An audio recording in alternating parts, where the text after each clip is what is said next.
amoksisilin, salah satu antibiotik dari kelompok penisilin yang sering dipakai untuk mengatasi infeksi bakteri. Obat ini tersedia dalam berbagai bentuk, seperti tablet, kapsul, dan juga cairan seperti ini. Nah, lebih lanjut lagi, komposisi utama dari amoksisilin adalah amoksisilin trihidrat yang bekerja dengan menghambat pembentukan dinding sel bakteri. Artinya, bakteri nggak bisa berkembang biak dengan leluasa. Keren ya? Nah, amoksisilin ini bisa digunakan untuk mengobati berbagai infeksi, seperti infeksi saluran pernafasan, infeksi telinga, saluran kemih, kulit, gigi, dan lain sebagainya.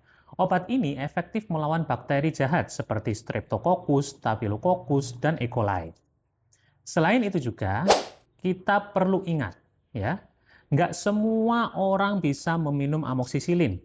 Jika Anda punya alergi terhadap penisilin atau obat sejenis, hindari mengkonsumsi obat ini. Penggunaan pada ibu hamil dan menyusui harus secara hati-hati dan dalam pengawasan dokter.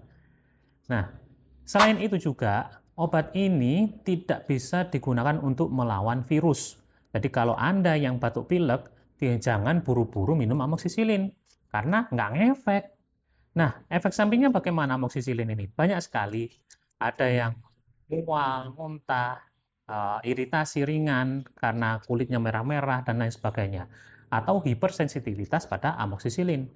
Gejala overdosisnya, amoksisilin ini sangat berbahaya.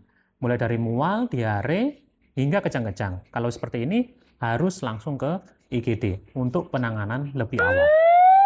Nah, selain itu, amoksisilin ini juga bisa berinteraksi dengan obat lain, seperti methotrexate atau warfarin, yang bisa meningkatkan resiko efek samping, yaitu perdarahan. Karena warfarin sendiri adalah obat untuk pengencer darah.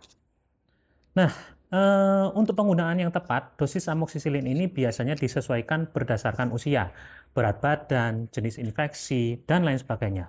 Umumnya, untuk orang dewasa sekitar 250 mg sampai 500 mg setiap 8 jam. Dan untuk anak-anak, tergantung berat badannya.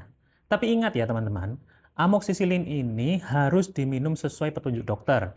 Jangan berhenti meminumnya sebelum waktunya, meskipun Anda merasa baikan. Karena kuman, bakteri, dan lain sebagainya bisa muncul kembali dan lebih kuat untuk menyerang tubuh Anda. Dan jangan membelinya secara sembarangan, harus dengan resep dokter. Nah, kira-kira masih ada hal yang bingung dan perlu disampaikan nggak ya? Kalau masih ada yang merasa bingung dengan amoksisilin ini, bisa tulis di kolom komentar. Terima kasih, saya Dr. Yo. Wassalamualaikum.